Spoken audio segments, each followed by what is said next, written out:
সকাল হতেই আমরা সেই ইঞ্জিনের বাকি কাজটা কমপ্লিট করার জন্য এলাম।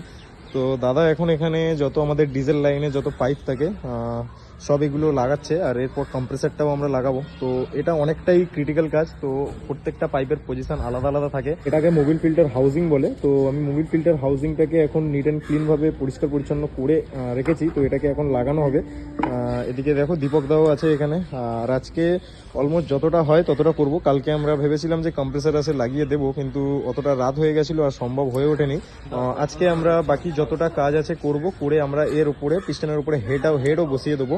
তো চেষ্টায় আছি যে হেড ফেড বসিয়ে আপনাদের দেখানোর। তো এখন আপাতত এইসব ছোটোখাটো কাজগুলো কমপ্লিট হোক, আর কম্প্রেসার লাগাই। কম্প্রেসার লাগিয়ে মোবিল ফিল্টার হাউজিং ইঞ্জিনের একটা সাইড মোটামুটি কমপ্লিট করি।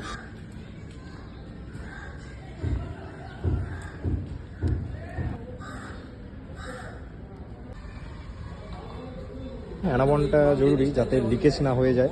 তো এর নিচেই থাকে অয়েল কুলার। আর ওই পারে এখন আপাতত আপনাদের দেখালাম, ওই পারে জাস্ট অ্যানাবন লাগিয়ে গ্যাসকিট কমপ্লিট হয়ে গেছে। এখানটায় জাস্ট হালকা করে সিলেন যাতে লিকেজে আমার চান্সেস না থাকে। তুই উপর দিকটা খেয়াল কর, উপর দিক খেয়াল কর, তোকে কিছু করতে হবে। হ্যাঁ, উপর দিক খেয়াল কর। যদি টর্ক রেঞ্জ না ইউজ করা হয় তো সেক্ষেত্রে অনেক সময় কোনো বোল্ট বেশি টাইট হয়ে যায় বা কোনো বোল্ট কম টাইট হয়ে যায়।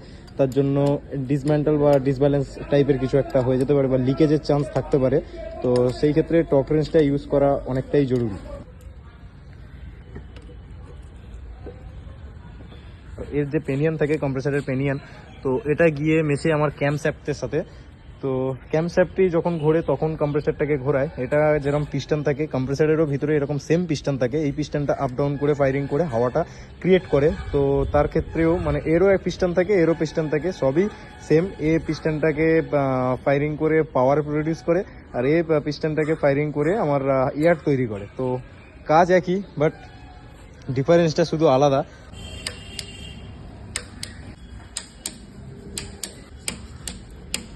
তো এখন আপাতত কম্প্রেসার লাগানো কমপ্লিট।